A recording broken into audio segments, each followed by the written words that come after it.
ये बताया गया था कि इस शहर के अंदर कई 100 ऐसे हाथ गाड़ी वाले हैं जो टोकरी में अपना कारोबार करते हैं, जो रास्ते के ऊपर बैठ के कारोबार करते हैं। मेरे जितने भी जिम्मेदारान पिछले कई दिनों से आप लोगों की लड़ाई लड़ रहे हैं, एक बात अच्छी तरह से समझ ले, ये लड़ाई अगर आपकी है तो इसका नेतृत्व आपको करना है। हम आपको सिर्फ पीछे से ताकत देने वाले हैं। अगर आप तकलीफ में है और आप ये उम्मीद कर रहे हैं कि साहब हमारी लड़ाई जो है वो नासिर सिद्दीकी लड़ेगा और मैं धूप के वक्त में जाके आराम करूंगा, तो ऐसा मुमकिन नहीं हो सकता है। जब रास्ते के ऊपर उतरना है तो पूरी ताकत के साथ उतरना है। जब लड़ाई लड़ना है किसी एक मुद्दे के लिए तो पूरी ताकत के साथ लड़ना है। आज महानगर पालिका के सामने ये जो आंदोलन रखा गया है, ये 2 दिन पहले मुझे बताया गया था कि क्रांति चौक से हाथगाड़ी का एक मोर्चा निकाला जाएगा और महानगर पालिका तक आएगा। लेकिन नासिर भाई ने मुझे बताया कि पुलिस ने परवानगी नहीं दी। परवानगी इसलिए नहीं दी कि देश के उपराष्ट्रपति धनखड़ साहब यहां पर आने वाले थे, मुख्यमंत्री साहब यहां पर आने वाले थे, इसीलिए आपको इजाजत नहीं मिली। मैं पुलिस डिपार्टमेंट से ये कहना चाहता हूं कि इस देश के अंदर जीने का अधिकार जितना धनखड़ साहब को है और देवेंद्र फडणवीस साहब को है, उतना ही अधिकार ये कामगारों को है, ये फल फूल बेचने वालों को। ये मरे चलेगा, ये लाठियां खाए चलेगा, लेकिन धनखड़ साहब आ रहे हैं तो हमने ये आंदोलन नहीं करना चाहिए। ये तो शुक्र है मैं मुंबई में था, वरना रैली क्रांति चौक से यहां नहीं आती, धनखड़ साहब को पकड़ने के लिए जाती, देवेंद्र फडणवीस साहब के पास जाती। क्योंकि ये लड़ाई जो है ये कानून और गैर कानून की लड़ाई है। हमें यहां पर बैठने की जरूरत ही नहीं है अगर महानगर पालिका पूरी ईमानदारी के साथ कायदे की चौकट में रहकर काम करे। कहां है कानून की किताब? शोएब साहब किताब दे दो, बोलना उनके पास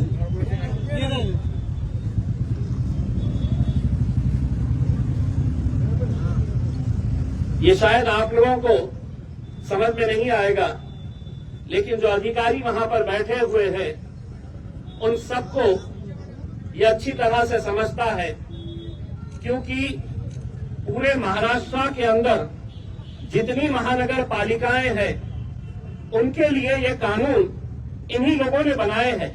न ये आपने बनाए हैं न हमने बनाए हैं। और इसमें आपको ताज्जुब होगा कि ये कानून के अंदर जो सबसे पहला कानून जो बनाया गया है, सबसे पहला कानून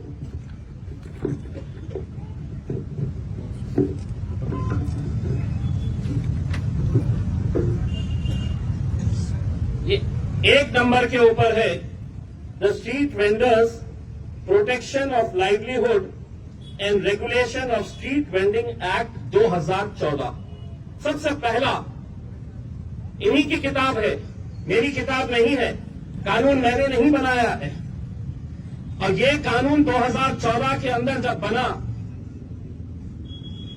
उसके बाद 2019 के अंदर जब आप लोगों ने मुझे लोकसभा के अंदर भिजाया तो मैंने ये बात दिल्ली के अंदर उठाई थी कि आपने कानून तो बना दिए हैं, लेकिन आज एक सच्चाई ये है कि कोई भी ठेले वाला सम्मान के साथ अपना कारोबार नहीं कर सकता है। कभी महानगर पालिका का दस्ता आएगा इन्हें उठाने के लिए, कभी पुलिस वाले आएंगे हफ्ता जमा करने के लिए, कभी उस इलाके का गुंडा मवाली आएगा, इस इलाके में बैठना है तो इतना पैसा दो। अगर कानून बना है तो क्या वजह है कि आज उसी कानून के तहत इस शहर के अंदर जितने हॉकर जोन होना चाहिए वो हॉकर जोन नहीं बनाए गए। 14,000 से ज्यादा, जिस तरीके से नासिर साहब ने बताया है, हॉकर्स का रजिस्ट्रेशन हुआ है। क्या आप लोग उसके अंदर हैं? मैं आपको बताता हूं, यहां के अधिकारी और आपका जो ठेका लेने वाले आपके नेता है, इन लोगों ने अलग अलग नाम से रजिस्ट्रेशन करवाया है। क्यों?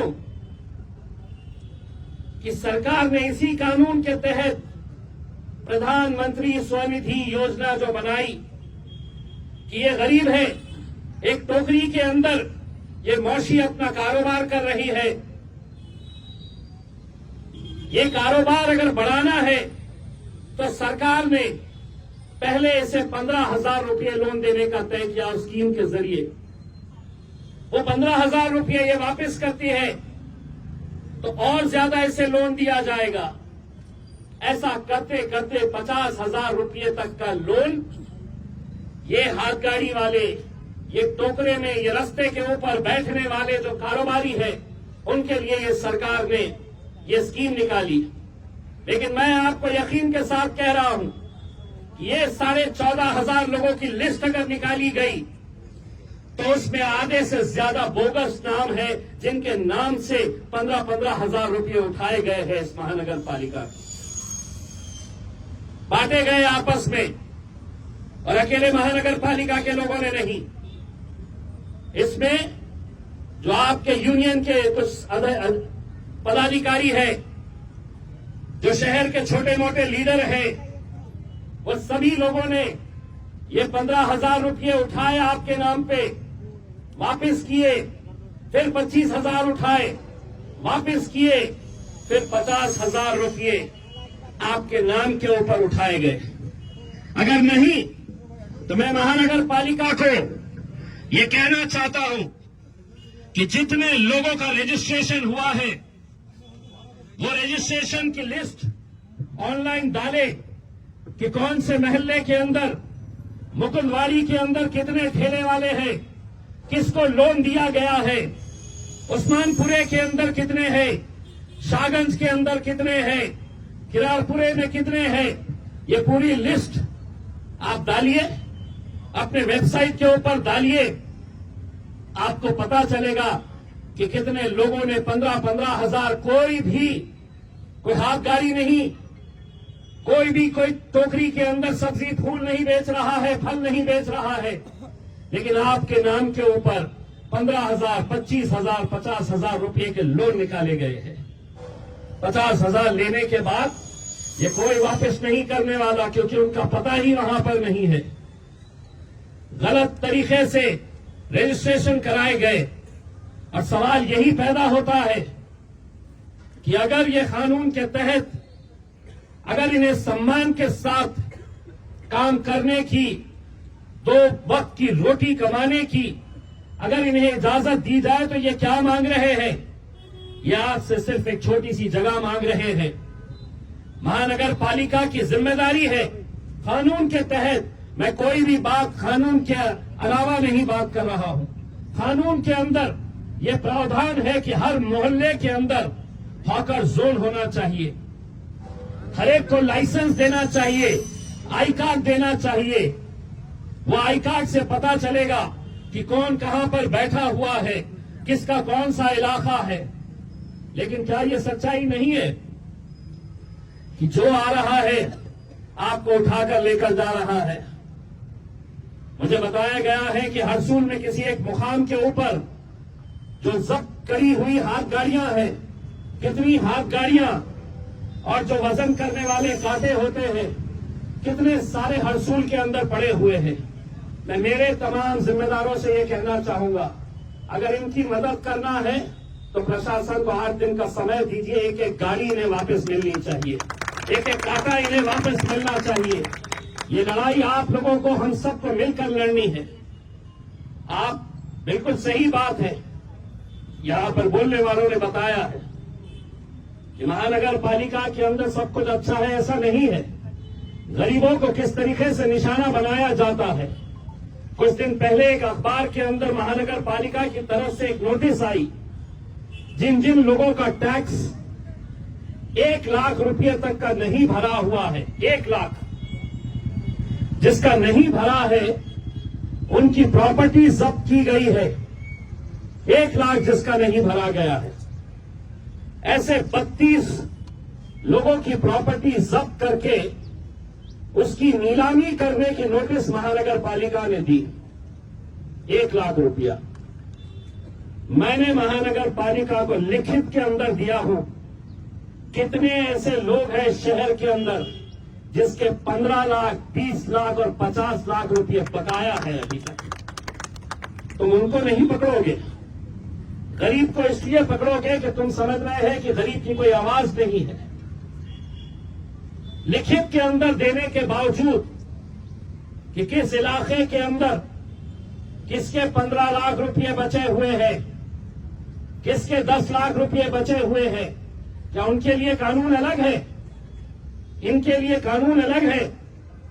लेकिन नहीं, उन्हें यह मालूम है कि ये गरीब है, ये कितना लड़ेगा, कैसा लड़ेगा। लेकिन आपको मैं यकीन दिलाना चाहता हूं, कोई आए ना आए आपकी लड़ाई लड़ने के लिए, ये जितने खड़े हुए हैं मेरे साथ, ये आधी रात को आपके लिए खड़े रहने के लिए तैयार रहेंगे। मुझे खुशी है कि आपकी लड़ाई के लिए जिस तरीके से ये लोग अपने अपने इलाके के अंदर गए, मोहल्ले मोहल्ले के अंदर गए, और आप लोगों से यही अपील की कि ये लड़ाई हम लड़ेंगे आपके साथ मिलकर। हम भी चाहते हैं, हमारा क्या मफाद है इसके अंदर?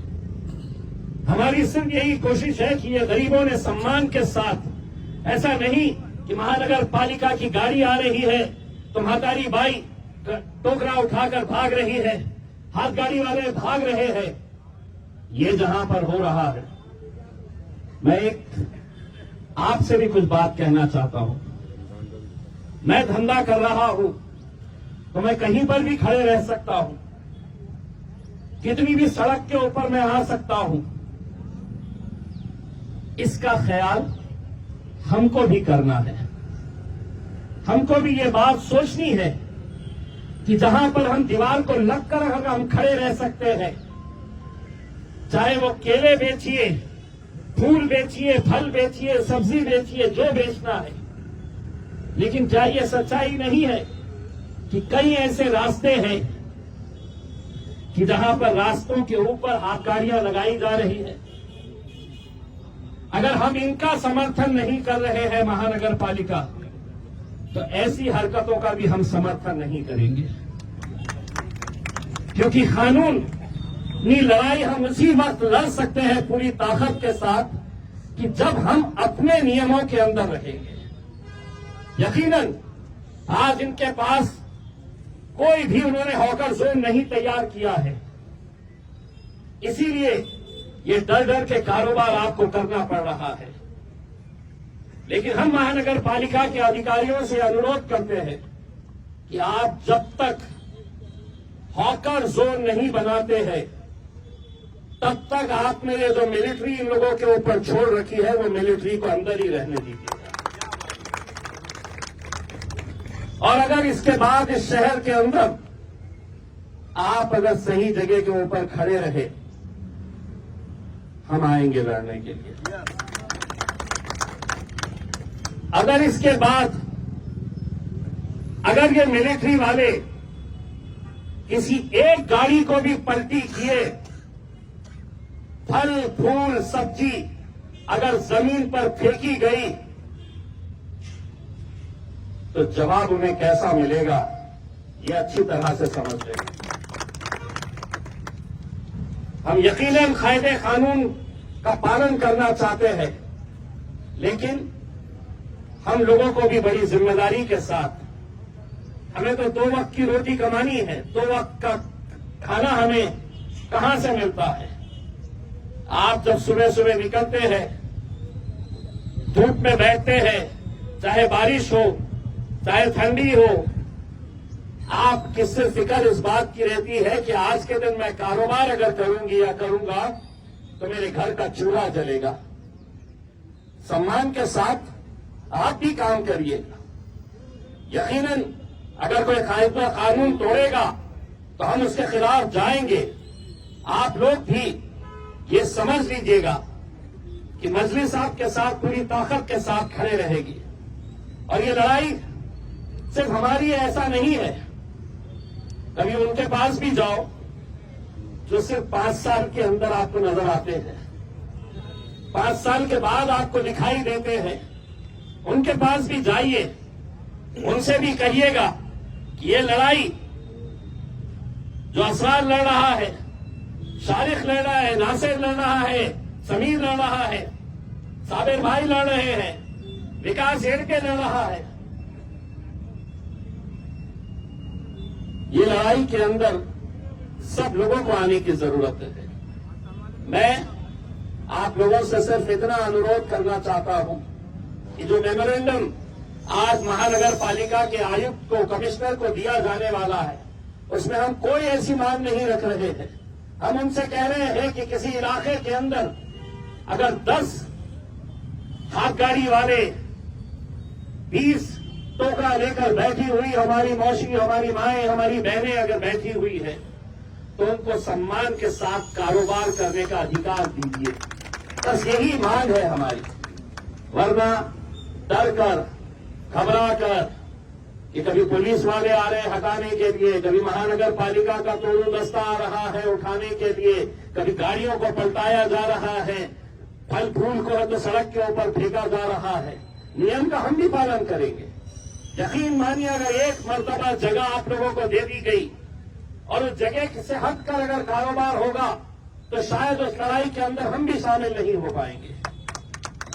लेकिन जगह देकर इनको कानूनी तरीके से जो किताब के अंदर लिखा है, मैं किताब इसलिए लेकर आया कि हो सकता है इन्होंने पढ़े नहीं होंगे कि कानून ये खुद ने क्या बनाए हैं, तो वो किताब पढ़वाने के लिए मैंने ये कानून की किताब लेकर आया हूं। और उम्मीद करता हूं कि हमारा जो डेलीगेशन वहां पर जाए तो वो किताब साथ में लेकर जाए और उन्हें भी ये बताए कि ये कानून के अंदर सबसे पहला कानून जो है कोई अमीरों के लिए धन्ना सेठों के लिए नहीं है। सबसे पहला कानून बना है तो ये गरीबों के लिए बना हुआ है, जो कष्ट करके मेहनत करके 2 पैसा कमाने वाले हैं। रमजान का महीना आ रहा है, सभी के लिए ये रमजान के महीने में 2 पैसे कमाने का मौका मिलता है। लेकिन आप लोगों की जिम्मेदारी है, हमने अपने तौर के ऊपर ये तय कर रहे हैं कि हम कहां पर ऐसी रमजान की मार्केट को बना सकते हैं जहां पर पब्लिक को भी तकलीफ नहीं होनी चाहिए और आसानी के साथ आप लोग जो माल लेकर आ रहे हैं वो माल बड़ी आसानी के साथ बिकना चाहिए, अच्छी जगह उसको मिलनी चाहिए। इसके बारे में भी हम चर्चा कर रहे हैं। आप लोगों का साथ रहेगा तो यकीनन ये रमजान के महीने को हम बहुत अच्छी तरीके से, बहुत अच्छी जगह के ऊपर हम लोग ऑर्गेनाइज कर सकते हैं। मैं मेरी पूरी टीम जो इस आंदोलन को कामयाब करने के लिए पिछले कई दिनों से मेहनत कर रही है, मैं उन सभी लोगों का शुक्रिया अदा करता हूं और उम्मीद करता हूं कि ये लड़ाई आपकी अकेले की नहीं रह गई है। ये लड़ाई के अंदर उन गरीबों का साथ मजलिस पूरी ताकत के साथ खड़े रहेगी, आप लोगों का साथ देगी और यकीनन आप लोगों को ये अधिकार दिला के रहेगी कि आप लोग भी इज्जत और सम्मान के